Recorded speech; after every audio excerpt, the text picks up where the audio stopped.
Hi everyone. This is the entrance to Karatepe.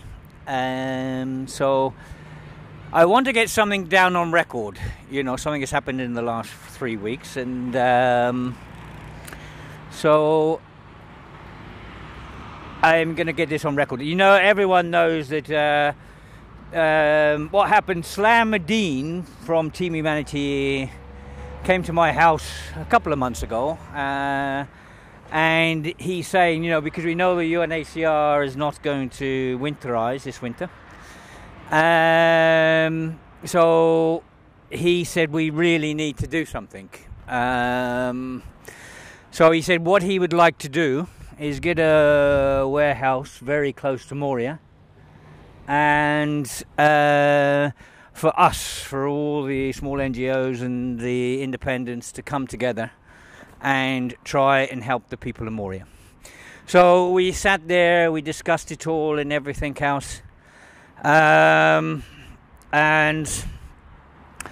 we knew we needed a Greek NGO because this warehouse is very big and it goes on the size or something, and the use of the buildings. So anyway, we found the warehouse, the one we were looking at, and it was up for rent. And to cut a long story short, we were discussing who we have to sign the paperwork. And this discussion went on that this guy should sign it, and I didn't trust this guy. And I actually said at the time I do not trust this guy at all. And Slam said, I trust him, he's a good lad and everything else, he has a big heart and everything else. And I said, I really don't trust him because he is a compulsive liar. He has lied and lied and lied over the last year. We protected this guy over a year last year, but he's a refugee, so we said, we look after him even though we know he's lying all the time. So he said he swam from Turkey to Greece and he couldn't even swim 100 bloody meters. A lifeguard said to me, this guy can't even swim properly. He can swim about 100 meters maximum, a length of a pool. That's it. So anyway, a few other things went on. He was given a lifeguard certificate in 2 days, and a load of lifeguards come to me in my house and we were discussing it, and they said this is a three to 6 months course. How he got a lifeguard certificate in 2 days, we don't know. Anyway.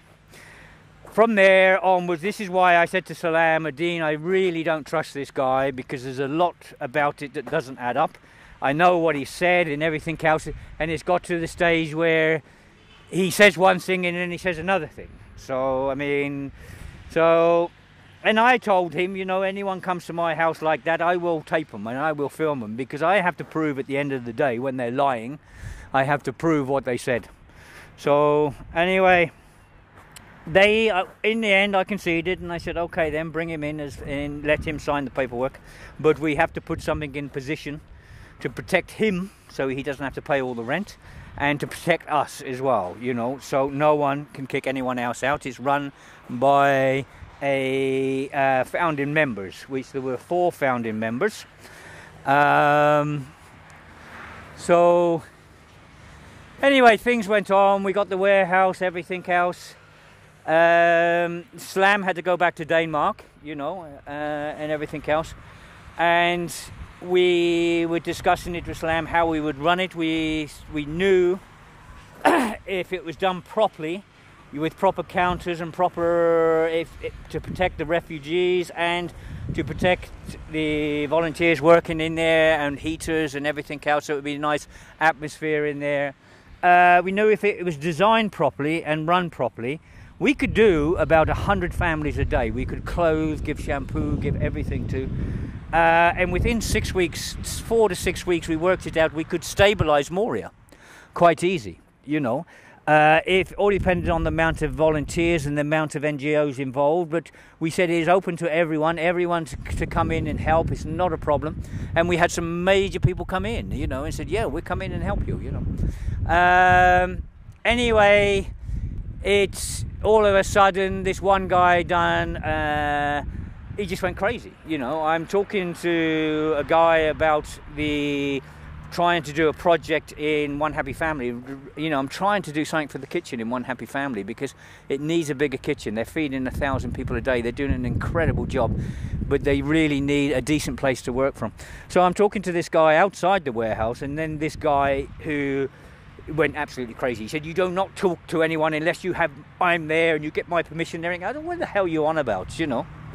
And then he started screaming he wants Salam ad-Din out of the warehouse because it was his warehouse and Salam ad-Din has done nothing. And I said, "Oh, you can't do that. You know, this is run by 4 founding members, and it's up to everyone to make this decision. You just can't kick one of the founding members out." He said, "I can because I signed the paperwork." So they went on from there, and he said if Salam ad-Din's not here by the 14th of December, he is out. And he said, "Effing out." And I said, "This is out of order. You can't do this." And then he carried on. Then he wanted another founding member out. He said, "They've done nothing." And I said, "They've done a lot, you know." And he said, No, I want them out. They're not in." I said, "You can't do this." And he said, "Well, I'm not kicking you out, you know, but these other 2 founding members need to go. I've signed the paperwork. I'm the boss here," and everything else. Anyway, 1 hour later, he kicked us out as well. The problem being, when it happened, we had 2 container loads of stuff in the warehouse. We paid the rent up until the end of this month. All this guy done was pay €850 rent, and he couldn't pay the tax on that. We paid the tax on that, and he still haven't paid the tax back to us on that. So he paid 850 rent, Salam paid 850 rent, the Hope Project paid 2 months rent, plus we were building inside. You know, when I was building inside, okay, his girlfriend came in and she helped a lot, but he done nothing. He just smoked. He ripped down 4 posters the first day he came in, and all he did was smoke, which is absolutely disgusting. I had a load of great guys from Moria helping me, and some guys from Karatepe helping me do the building work and stuff. And we had some other guys come in and built the counter. We built a 10-meter counter. This is why we reckon we could do 100 families a day, clothing and everything else, sleeping bags, shampoo, because the counter was 10 meters a counter. It's a big counter. So if we had the volunteers, we could really stabilize Moria very, very quickly.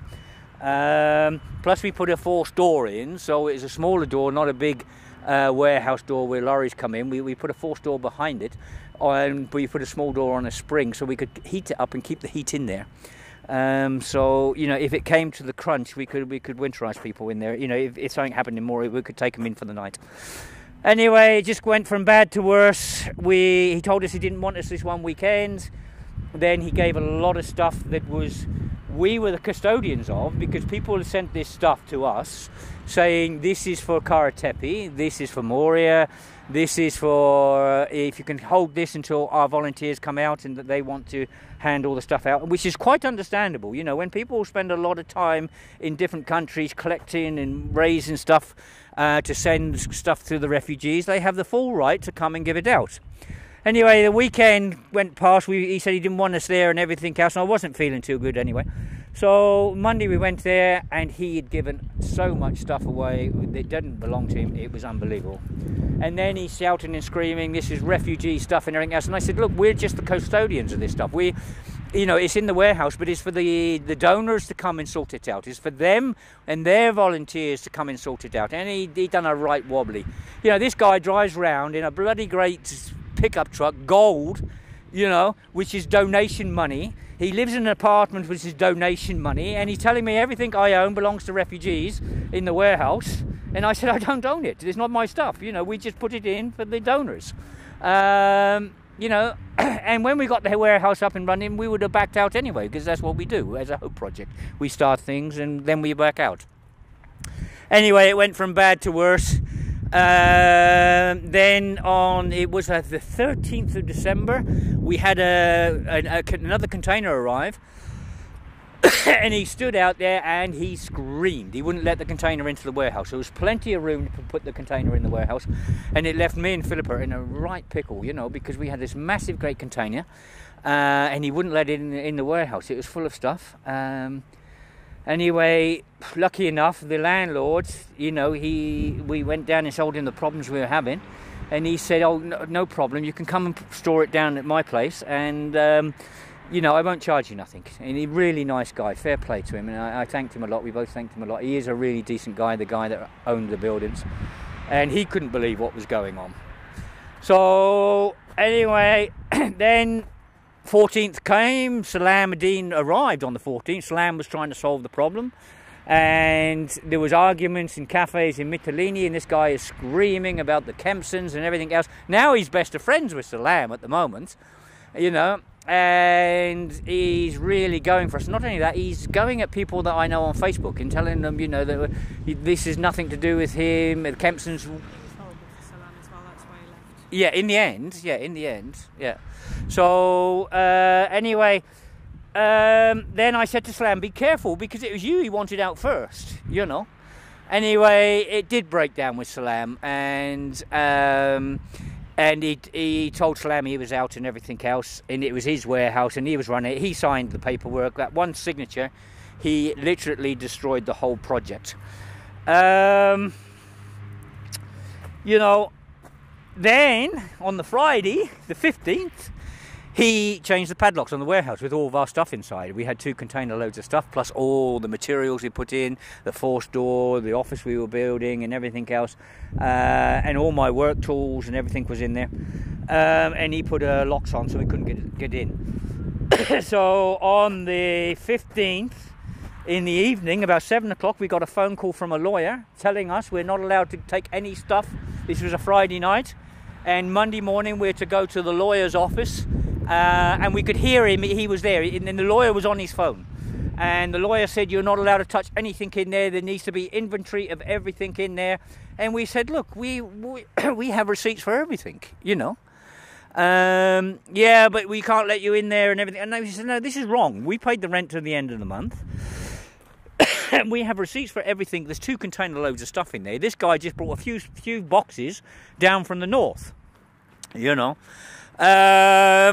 And this is disgusting, absolutely disgusting. Anyway, at the end, you know, I said, okay, then if we're not allowed to take our stuff out, then we lock the warehouse. The warehouse needs to be locked permanently until this is resolved. Yeah, and then you heard this big argument going on in the background, and anyway, they let us in to take our stuff out on Saturday. We'd arranged trucks and everything, and again, the landlord helped us. Fair play to him, he's a really nice guy. So, and on Saturday last week, which is a week today, we had refugees, loads of refugees from Moria, and a load of refugees from Karatepe came and give us a hand. I must say, before I go on to this, I'm going to hand this over to Philippa in a minute. I've got to say this, that this guy was actually saying the reason he didn't want the Kempsons in is because the Kempsons scream and shout at everyone, refugees and all. That's bullshit. I work with refugees. I've always got on with refugees. I have always said the people I shout and scream at is this corruption and these people that come in making money off of refugees' backs. And that's what disgusts me. And I do shout and scream at that. Then this guy said, on tape, I'm filming a lot of this, you know, I've got a lot of stuff on tape. He starts screaming that MSF rung me and they said they won't work with the Kempsons and everything else because they will work with me, but they're not going to work with the Kempsons and everything else. And all of a sudden, his girl was hitting him on the shoulder saying, shut up, you know, telling him to get shut up. I mean, there's no way on this earth the MSF is going to ring this guy and say they're going to work with him and they're not going to work with the Kempsons. Because 2 days before, I was in the warehouse with MSF and they were asking us, is it okay to store blankets in there? And I said, yes. I said, the warehouse is open to everyone. It's not a problem. And then we asked one of the MSF, because they're in Moria a lot, if they could look for vulnerable families that really need help, and we could help them, no problem at all. Anyway, this is the lies. This is the compulsive lies that come out of this guy constantly. You know, the other week, about a month ago, he was saying to me what's going on in the north. He said that the UNHCR has a special tent in stage 2 and it's full of all refugee stuff and they're giving it to the restaurants and everything else. This is the compulsive lies of this guy. And this is why when he came to my house, I taped him every time. And he knew I was. I told him, you know. Plus he said, all these people are taking stuff that belong to refugees and everything else. This guy is a nasty, horrible piece of work. He's a liar, a compulsive liar, a disgusting person. And I want to get this on record about this guy. You know, we hadn't slept for 4 or 5 days. The amount of work we put into this to stabilise Moria and everything else. Yeah, and we could have done it with all the teams behind us, all working as one. We could have done it. Yeah. Now he's still in the warehouse. He has a few dubious names working alongside him, but I need to get this on record. It has to stay on record. Anyway, after all that, I'm going to put you over to Philippa. This guy really, what he done was disgusting. What we were doing was for the refugees and to stabilise Moria this winter. Yeah, and with all the teams behind us, we could have done it. And believe it or not, a lot of the teams have stayed with us. They all stayed with us, and they've all helped us on something else. And I'm going to give the camera to Philippa, and she can explain what happened last Saturday when we emptied that warehouse. There you go. Well, you okay. Right? Okay, here you go. Well, yeah, we turned up at 9 a.m. as we were instructed by the new owner of the warehouse, not owner, but leasee, even though we paid the rent, to empty our stuff. We'd booked vans, and as Eric said, a lot of people came to help, which was awesome. Basically, we moved as much of the donations and the stuff that we'd bought as we could, and we have a whole new positive project to show you. So here, close to Karatape camp, as we showed you just now, the neighbours, these guys do washing machines and tumble dries for families. Women can come up with their washing and stuff, which is fabulous. So it's a women's centre. This side, next to our neighbours, are LHF, which is Little Happy Family. So it's an extension of One Happy Family and now our neighbours, which is great because they're going to do they're starting a baby hammam. Yeah. So they've got like hot water and stuff, and they're going to do food and coffee and all sorts next door. Really welcoming. Yeah. All our guys have gone in there for tea. Okay. I have to say, One Happy Family is about 8 minutes walk this way, so it's just on the hill here, and this is Little Happy Family, the baby thing means that we can supply them with baby stuff directly from our place. So let's go in and have a look at ours. Do you want to quickly look in here? Well, they're busy building. Okay. They're busy building, and we can have a quick look through the window, but they're doing an amazing job in there. They've got heaters and everything. Yeah. And it's nice. There's going to be a tea room and baby washrooms and everything. Okay. Yes, we're still a work in progress, but come on inside. And we've had only a week in here. And this is what we've got. So we're still sorting, but there's a lot going on. This is the waiting area, counters, and then we've got everything. So the idea is eventually is to turn it into a boutique so people can come in and choose their own clothes. At the moment we just want it all up and out of boxes so people can actually come in and choose, or if it gets busy we can just find stuff really fast in the right sizes and hand them. So we go from men's to women's aisle, children's aisle, and then more men's at the end. Under the counters here we have all the stuff that needs to be on hand: diapers, socks, scarves, hygiene stuff in the corner. Yep, it's all coming together slowly. So walk down. Yeah. So you had these made. These yeah, rails. the rails are brilliant. The metalwork guy, he actually found a way of extending them at a cheaper price. So these things take a lot of weight, which is brilliant, and they're not going to bend, or they'll probably last longer than us, I think. And we have a nice toilet in there, so and a sink and everything.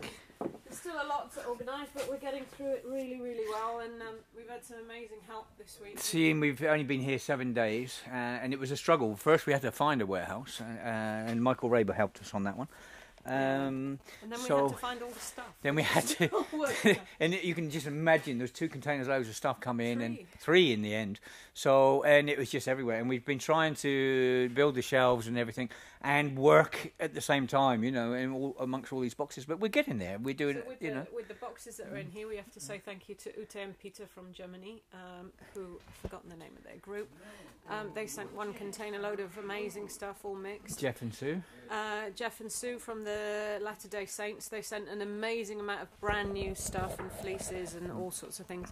And then Martina, who also sent like 15 pallets of this is what most of this is.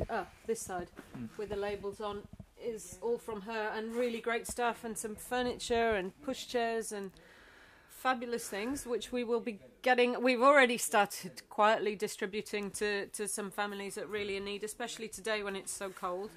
So the guys have been running out with stuff, but in the next days people will come to us, especially when Little Happy Family starts working, because we just complement each other, which is brilliant. We can all, we all have the same aims, all working together. We've got some great lads now out for Christmas from Mercy Mission, who are also been an amazing support, especially emotionally, and they're gonna carry on doing some great work out here. They're helping with the Watch in the North as well.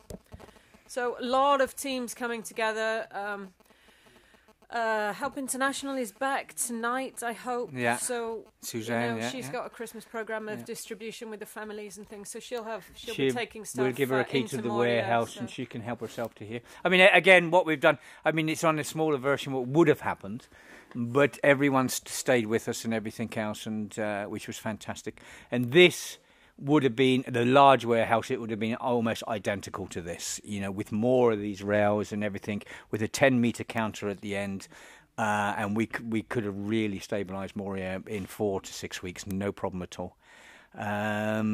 Due to this one guy and his ego and his greed and everything else, that's not going to happen, but we didn't give up, But the thing is, as well, a lot of the families are being moved really quickly at the moment. So they're coming from, if they've got kids, they're trying to move them out of Moria quickly into Karatepe. Yeah. Then they're waiting a little bit to get their papers. So it's actually ideal because we can still get them stuff really fast to the families who really need it. So. Okay.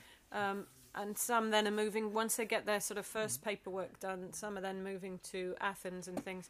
So hopefully they're moving on with at least warm clothes for the kids and diapers and everything else that they need. So it's not the position we chose, but it's still a position that can make an amazing amount of difference, especially taking the pressure off One Happy Family Boutique as well, because they're working from a small area like us. Well, smaller than us. They've got a tent. So this will be great for everyone. So we'll still carry on working with everyone. It's not a problem. And with all the good teams working together, it'll be fantastic. We're hoping in the next few days, because we've got Christmas on Monday. In the next few days, maybe Wednesday, I think we'll be actually up and running big time. We got some Mercy missions coming in, and they're carrying on making some more shelves between the shelves for me. Here, they're going to work over Christmas, and they're quite happy too, which is fantastic for them. I need a break after everything we've gone through the last month. We're planning 2 days off. Well, not off, but yeah, we're planning 2 days off. Not with the drive to we've had so many sleepless nights on what this guy done to everyone and everything else. It was disgusting. Very disgusting, unbelievably disgusting. And not only that, what he's done to the refugees, because we knew we could have stabilised Moria within a month with all the teams, and he basically stole Team Humanity's Salam ad-Din's project. This big warehouse was Salam ad-Din's project. It was his idea and everything else, and this guy just kicked everyone out. It's so disgusting, it's unbelievable. Anyway, we'll get there, no problem at all. We're going to carry on. We will be open here on Wednesday. We have the guys coming in for the next few days just to finish off for us. We've still got some things. I've got to put some lights up and things like this, but we're getting there. And the other thing is we have an amazing project in the pipeline as well. A really nice one. It will be fantastic. It's one I'm really looking forward to. It's all hush-hush at the moment. We have surveyors on the case. So we get the lawyer onto the case and the surveyors and see if it's possible. But it'll be another project by the Hope Project, and it's going to be fantastic. This new project that we're going to do is fantastic. This one, once it's up and running, we walk away like we always do. We get things up and running, and we just stand to one side. And other people will run it. So we just stand to one side, and it will be run by everyone, not one person. Yeah.